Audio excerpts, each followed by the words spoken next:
Nell here with my UFC 266 recap video. I really hope you saw it because it was an incredible event. Happened last night. I haven't seen the prelims yet, but I heard that the prelims were incredible as well. So we're just going to talk about the main card. I made 5 picks, got all 5 picks, so I'm not going to go through the back and forth. We're just going to go ahead and talk about this event. First up, we saw Jessica Andrade be the first person to finish Cynthia Calvillo, and she did it in the first round. They went back and forth until Cynthia felt that power, and then she really kind of shelled up. The ending sequence was Jessica landed a punch that stunned her. Then as she was stumbling, she landed a kick that kind of kept her from falling. So blap, kind of put her back up again.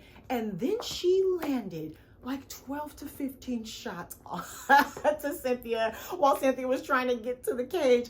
And she blah, blah, blah, blah, blah, blah, blah, blah, blah. And Cynthia was just like, while she was trying to get to the cage. Oh my goodness.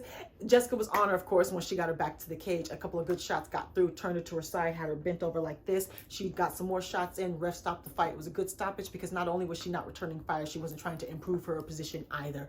Great win for Jessica, who broke some records as well. Let me know the record. I believe she has the most pay-per-view appearances for a female UFC fighter, I believe. Someone let me know the exact record, but good on her. She said that I think she wants to go back down to 115. She called out Rose, she called out Zhang, so I think that's what she wants to do. You let me know what she should do. Stay, or you think she should do, stay at 125 or go back down to 115. Now, we saw Curtis Blades get a unanimous decision against Jairzinho Rosenstruck.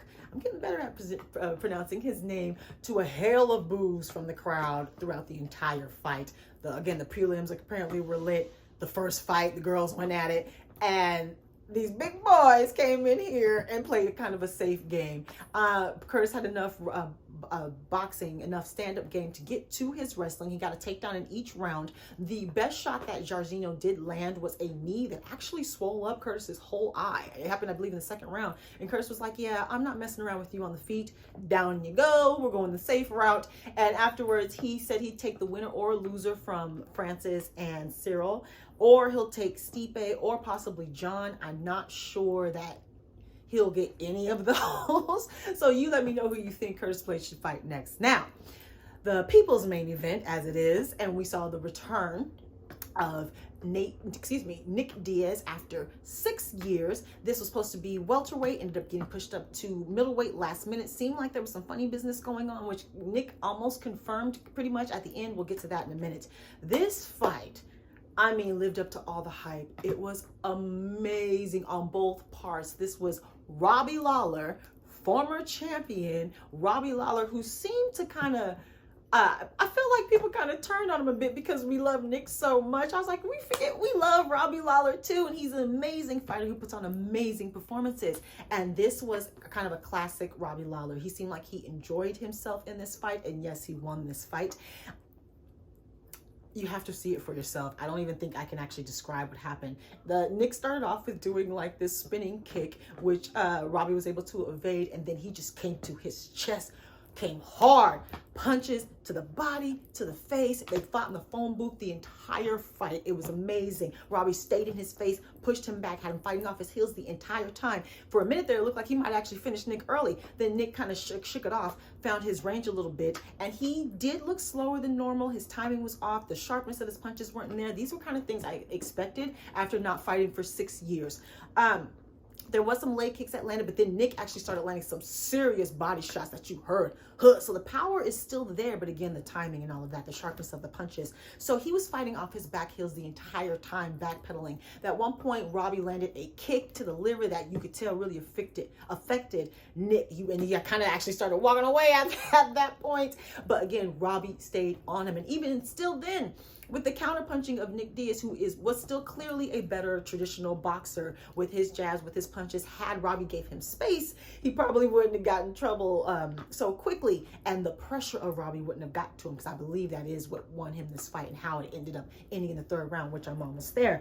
So Nick threw like 300 plus shots, landed like 150 shots. Every time he had his counter combos, he would come back with like 6 shots, land 3 jabs in a row. So the skill is obviously still there. He's still Mr. Diaz.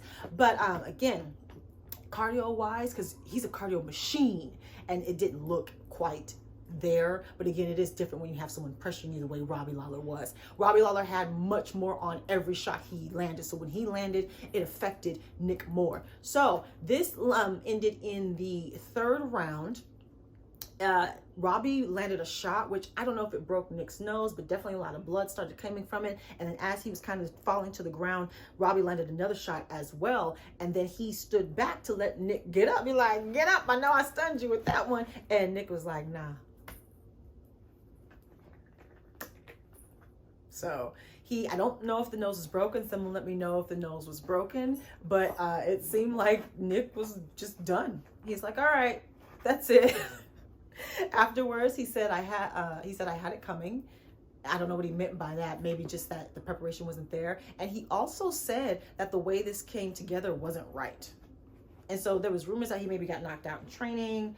Again, going up from 160 to 185, that's a big jump last minute, which was very unfair to Lawler. He looked a lot bigger than Lawler, although, like I said, Lawler was clearly more prepared. He had, again, more steam on his shots. His energy was there. He just definitely seemed like the fresher fighter all the way around, having only missed a year of fighting, right?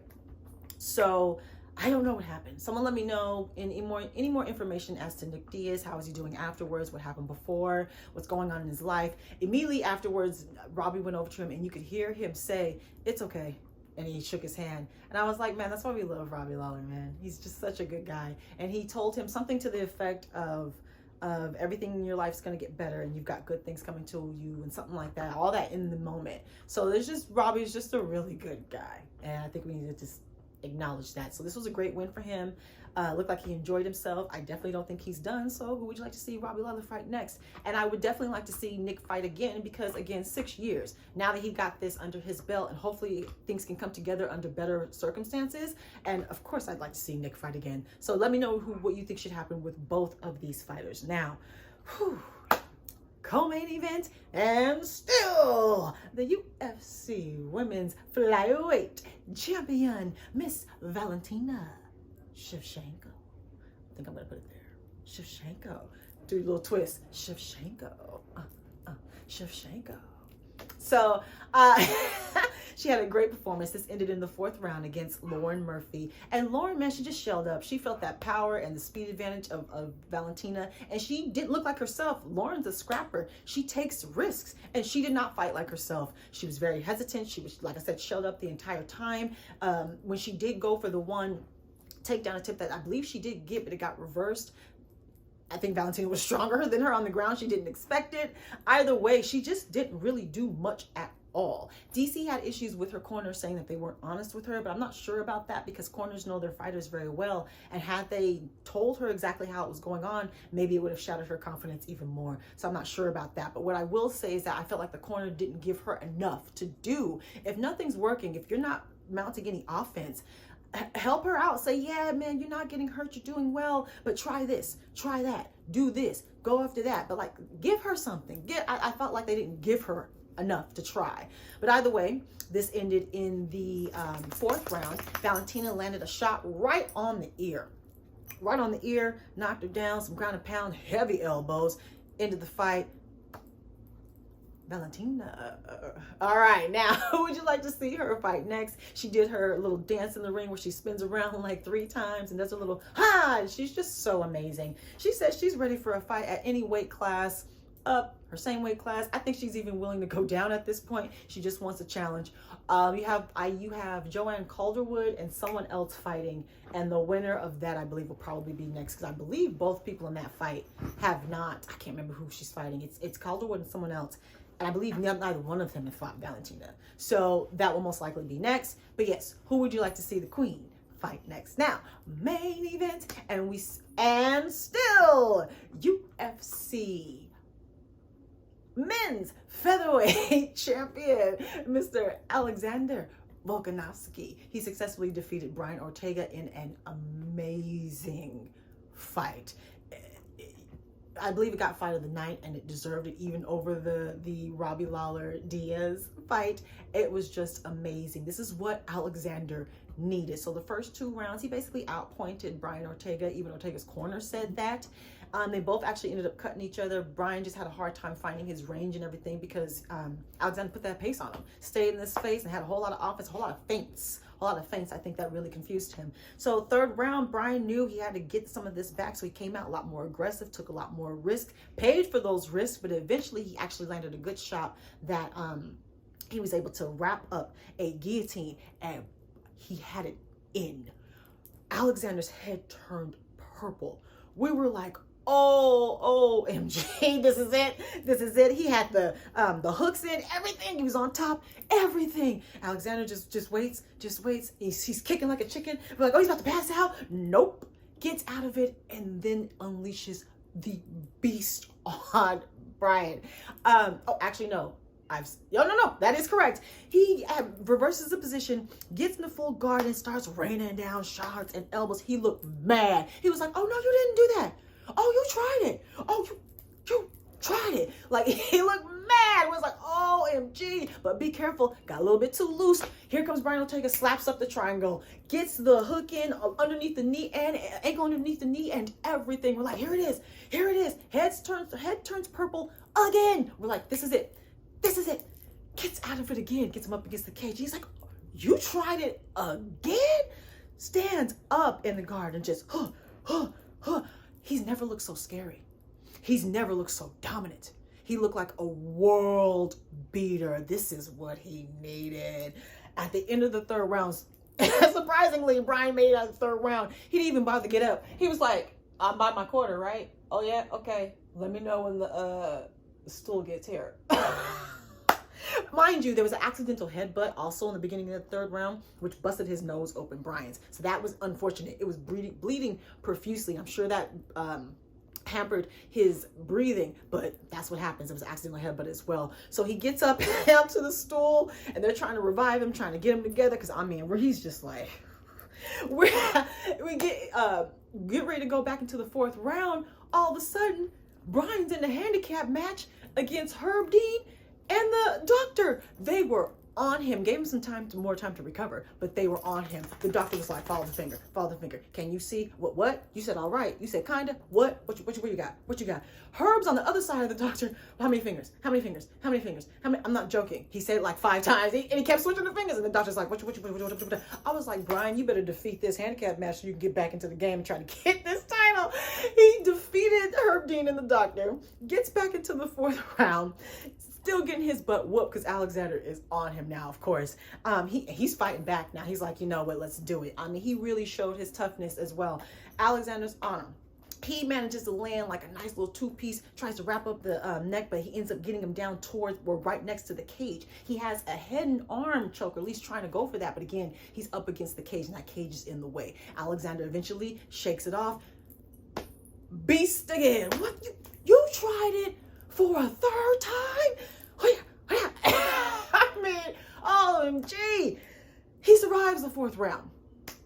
His team lets him know, do what you can do. This is it. He goes back into the 5th round and manages actually to find like a 5th win. Manages to start. He landed like a 3-piece on Alexander that damn near dropped Alexander to 1 knee. And then finally we started to see Alexander, his cardio start to wane a little bit, like in the last 2 minutes. But he managed to make that 5th round close, but Alexander might have still won either way. That 5th round could have gone either way. This fight was incredible. It was everything that Volk needed. I think the reason why people don't take you as seriously is because you make it look too easy.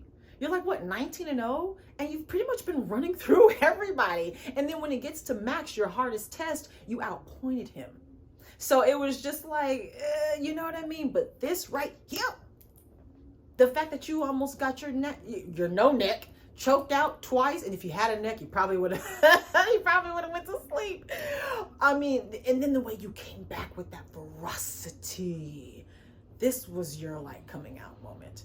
Congratulations. And then Brian Ortega, who would you like? I think they're already talking about Max again. So as far as Brian Ortega, I think you need to work on your physical body. And your footwork, you're there to be hit way too much. I thought it was just Max because he's an exceptional boxer, but you were there way too much to be hit by Alexander as well, and that was just from pressure. And he's a good boxer too, don't get me wrong. And you know, a great boxer probably, actually. City Kickboxing is really doing their thing. Oh, that's the other thing, Brian. You need to work on your kicks. You've been working on your boxing, but you need more kicks. Even wrestlers don't want to take you down because of your threat. You have that freedom. You need to work on your kicks. You need to work on your defense, your actual footwork, and your angles to step here, step there. You need to work on your cardio. Your cardio. In this weight division, you're not going to get that belt being a step behind cardio-wise, because these champions use cardio as a weapon. He does, and so does Max. So those would be my things for you to work on. If you can't beat Max and Alexander, you're not going to get that belt in that division. So work on your body, work on your defense, and get some kicks, because people aren't going to take you down. Work on those kicks. So it was a great fight. His stock rose, of course. Brian's did, even though that face, oh, that beautiful face, got busted up. And Alexander, like I said, you have arrived. So let me know how you did on your picks, any injury updates, talk about the prelims as well, because I will be watching those tonight. And if you haven't already, please go ahead and subscribe.